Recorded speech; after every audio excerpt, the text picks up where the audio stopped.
बालजगत कार्यक्रम ऐकणाऱ्या सर्व बालमित्रांनो नमस्कार. कार्यक्रमात मी अनिता देव आपलं मनापासून स्वागत करते. बालमित्रांनो, आज 9 ऑगस्ट क्रांती दिन.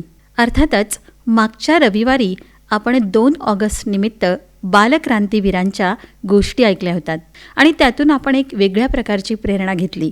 आपल्या देशप्रेमाविषयीची प्रेरणा आपण घेतली. चला तर बालमित्रांनो, आज आपण 9 ऑगस्ट म्हणजे क्रांती दिन साजरा करूयात.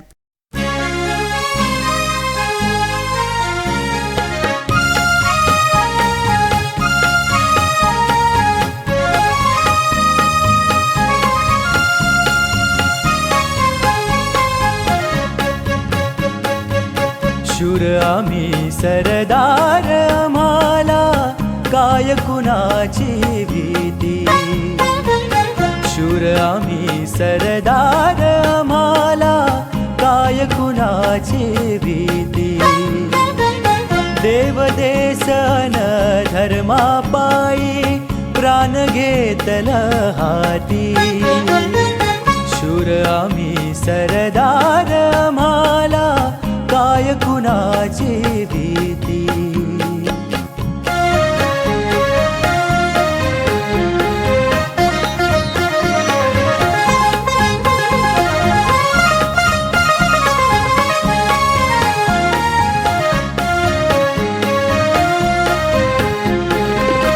आईच्या गर्भात उमगली झुंजाराची रीत.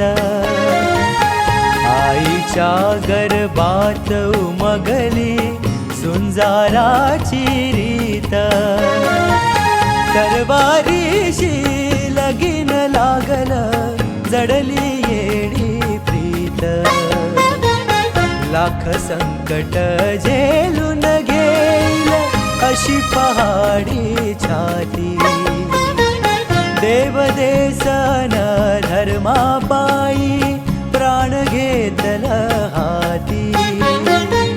शूर आम्ही सरदार, आम्हाला काय कुणाची भीती.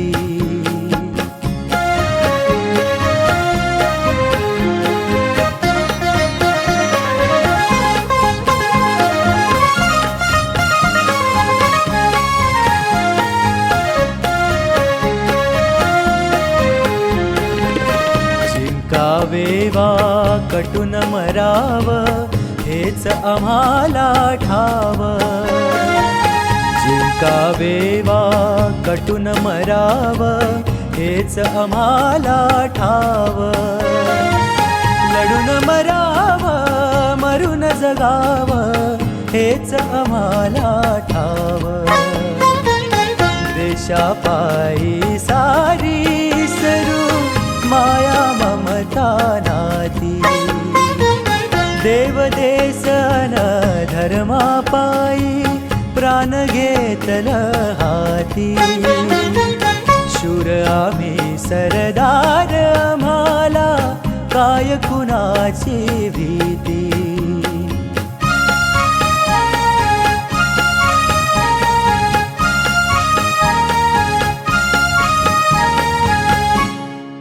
मुळात क्रांती हा शब्दच खूप आपल्या मनाला आणि बुद्धीला एक वेगळ्या प्रकारची प्रेरणा देतो.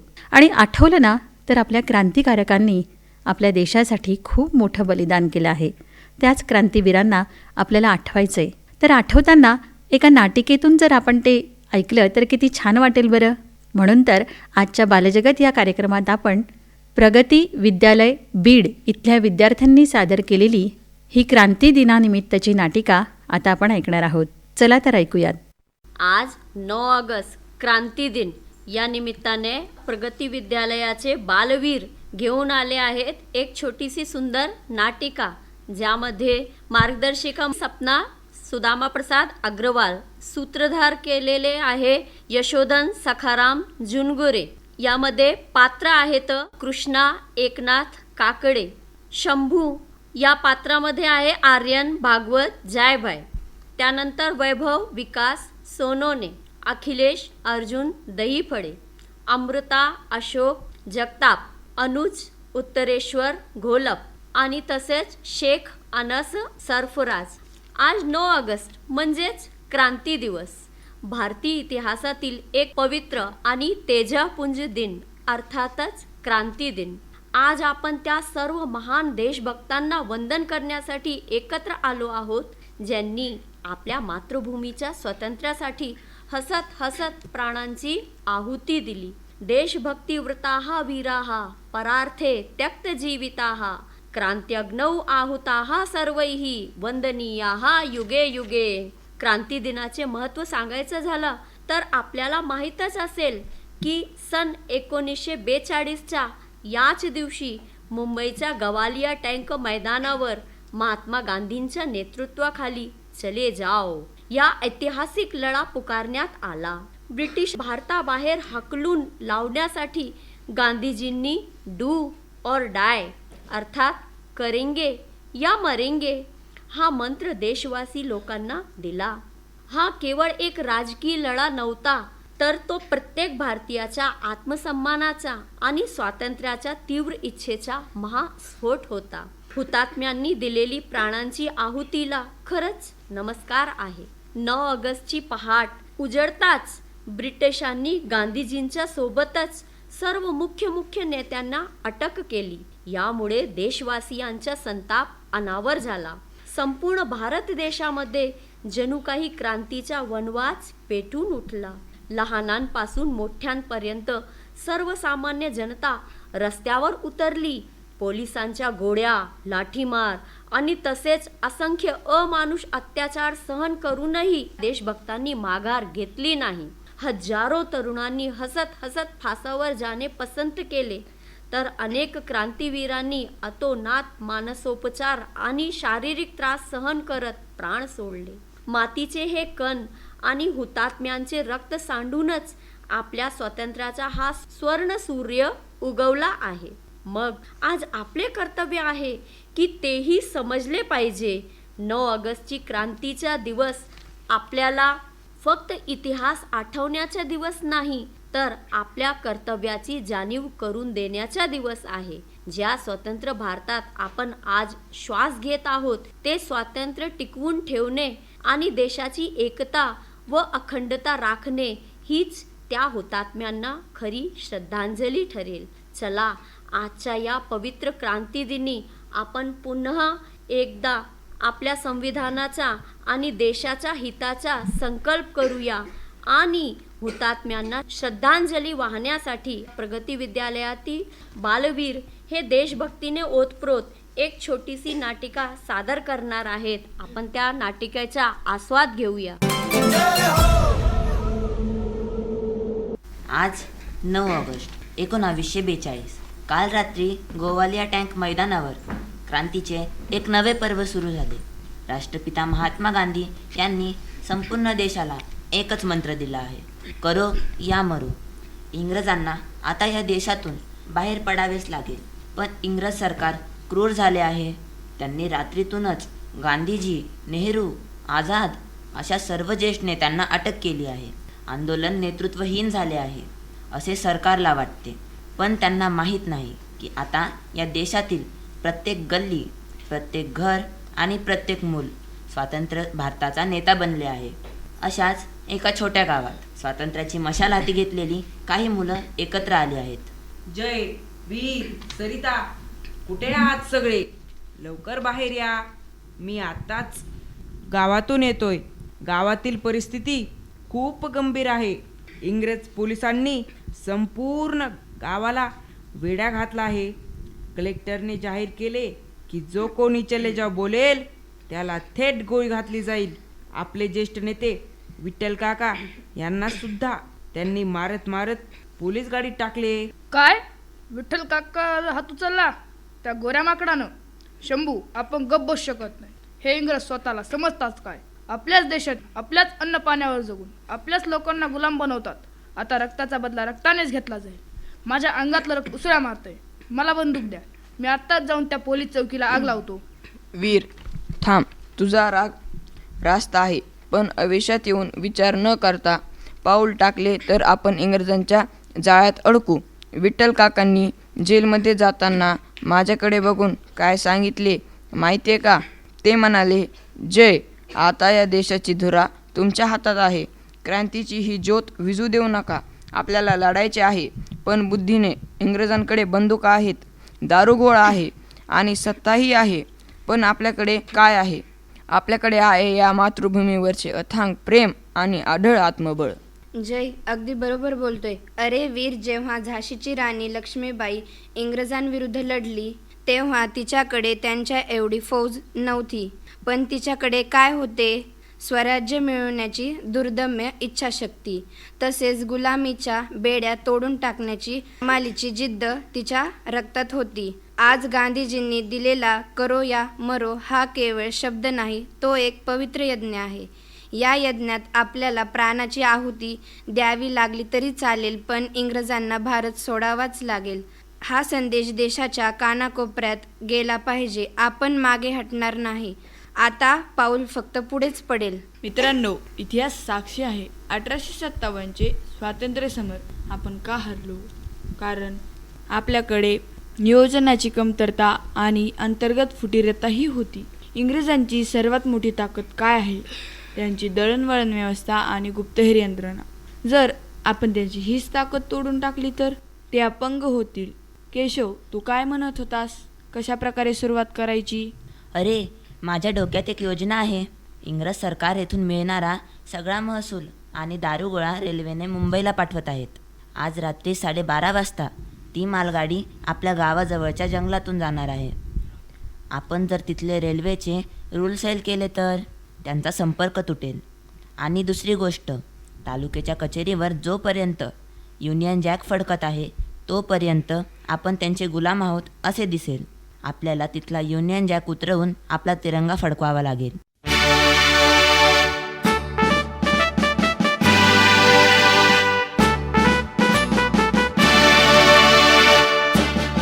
वा, काय योजना आहे केशव. लोकमान्य टिळकांनी जेव्हा केसरी वृत्तातून इंग्रजावर टीका केली होती तेव्हा त्यांनी लिहिले होते की सरकारचे डोके ठिकाण आहे का? आज आपल्याला दाखवून द्यायचे आहे की इंग्रजाचे डोकेच नाही तर त्यांचे पाये आम्ही इथून उखडून टाकू. स्वराज्य हा आपला जन्मसिद्ध हक्क आहे आणि तो आपण या जुलमी इंग्रजांना हाकलूनच मिळवणार.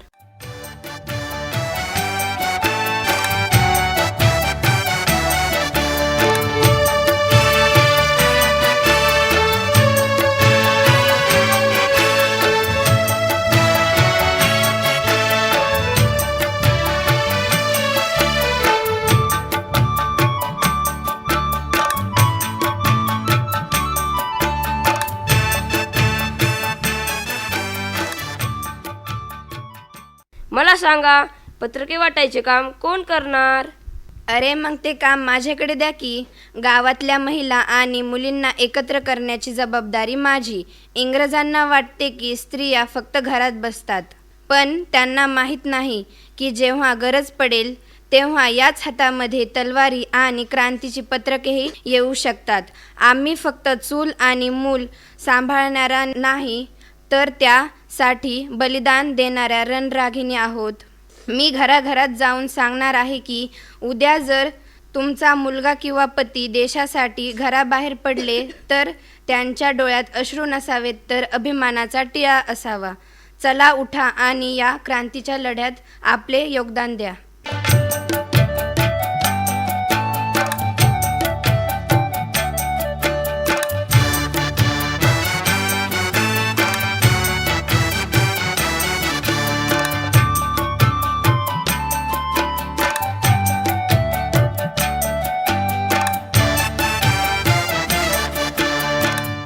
जय, लवकर करा.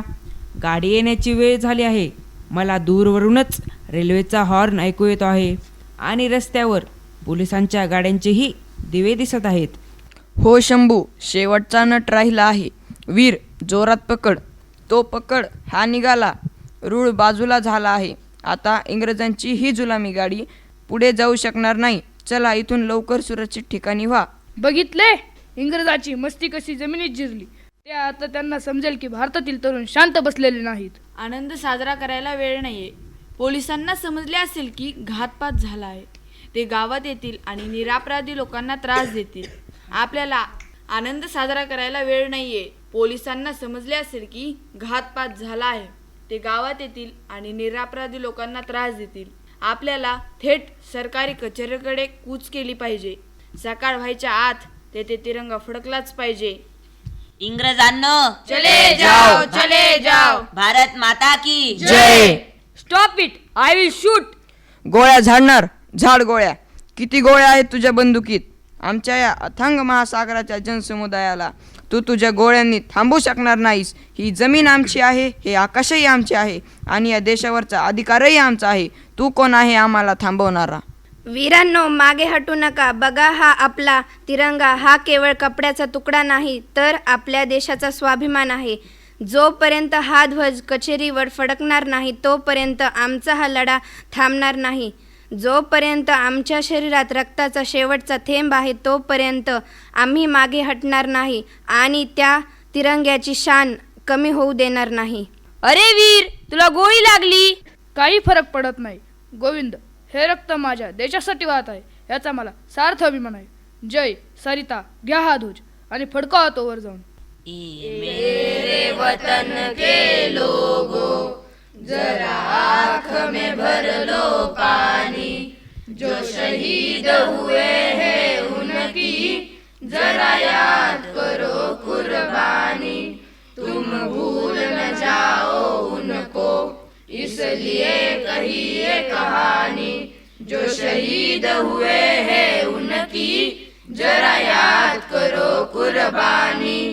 वंदे मातरम.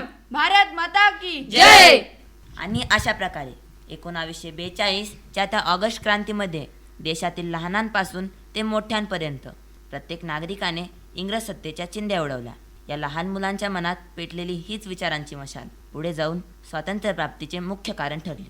आज आपण ज्या स्वातंत्र्य हवेत श्वास घेत आहोत ती आणि अशा हजारो अज्ञात बालक्रांतिकारांच्या त्यागाचे फळ आहे.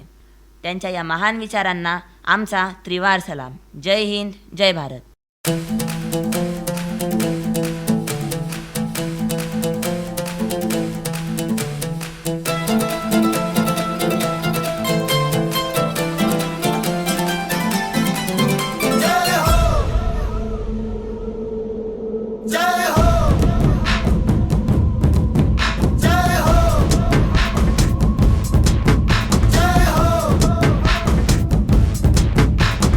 आजा आजा जिंद शामी आने के तले, आजा जरी वाले नीले आसमाने के तले. जय हो, जय हो. आजा आजा जिंद शामी आने के तले, आजा जरी वाले नीले आसमाने के तले. जय हो. ऐकलात का बालमित्रांनो? प्रगती विद्यालयातील या बालचमूंनी काय सुंदर नाटिका प्रस्तुत केली क्रांती दिनाच्या निमित्ताने. आणि 9 ऑगस्ट क्रांती दिन तर आहेतच, पण त्यासोबतच पुढे येत आहे 15 ऑगस्ट स्वातंत्र्य दिन. तर मग वीर भोग्या वसुंधरा, या वीर वसुंधरेसाठी या वीर पुत्रांनी ज्यांनी हुतात्म्यांनी आपली आहुती दिलेली आहे त्यांना आपण शतशः त्रिवार वंदन करूया. जय हिंद, जय भारत. बालमित्रांनो, खरोखरच स्वातंत्र्य तर मिळालंय आणि त्याची आन बान शान आपण राखायला हवी. कारण आपले सैनिक हे सीमेवर लढतायत, आपल्यासाठी प्राणाची आहुती देत आहेत. अर्थात भारत देशासाठी ते आपल्या प्राणाचीही पर्वा करत नाही आहेत. आणि या सैनिकांना हवं तरी काय असतं हो, की आपल्यासाठीचे काही अनमोल शब्द, तेही काही संदेशाद्वारे. असा संदेश की तो आपल्या सर्वांना आपलासा वाटेल. आणि म्हणूनच ह्याच प्रकारचं गीत घेऊन येतोय प्रगती विद्यालयातील विद्यार्थी. ओ ओ ओ ओ ओ ओ ओ ओ ओ संदेश से आते हैं हमें तड़पाते हैं तो चिट्ठी आती है कि पूछी जाती है कि घर कब आओगे, कि घर कब आओगे, लिखो कब आओगे, कि तुम बिन ये घर सोना सोना है। संदेश से आते हैं हमें तड़पाते हैं तो चिट्ठी आती है कि पूछी जाती है कि घर कब आओगे, कि घर कब आओगे, लिखो कब आओगे, कि तुम बिन ये घर सोना सोना है।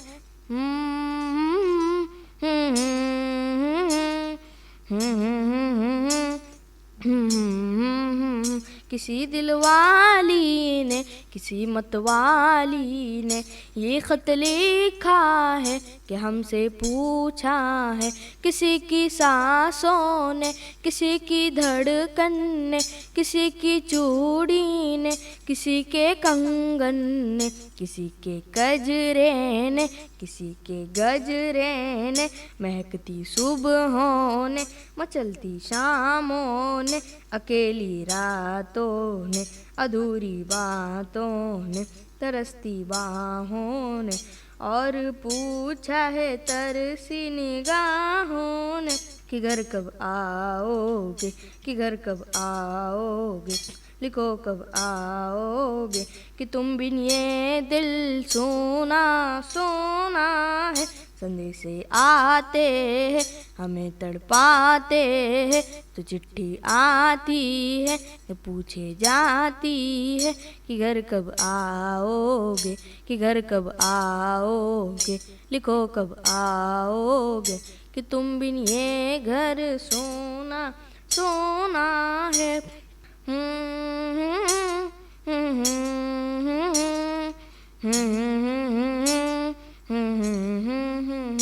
मोहब्बत वालों ने, हमारे यारों ने हमें ये लिखा है कि हमसे पूछा है।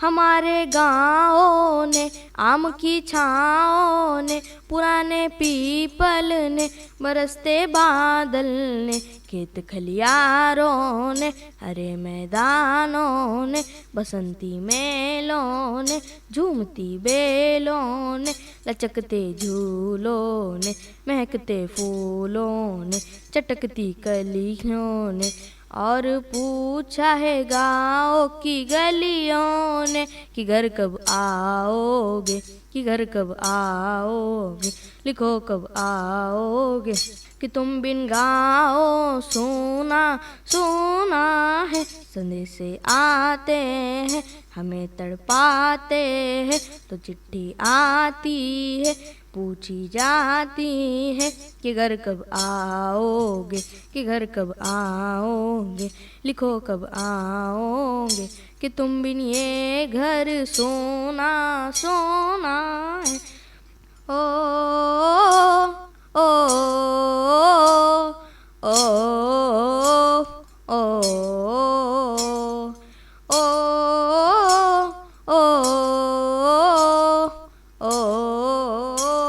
ओ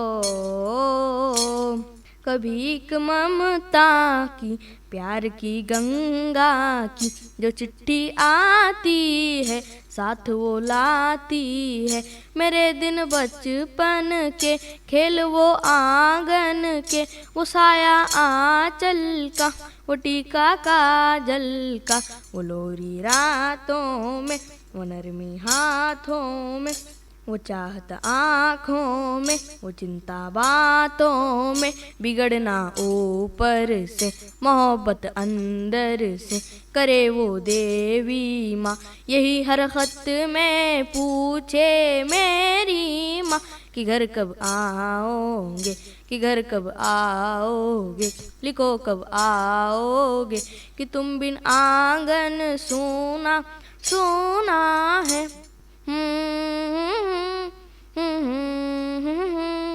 ए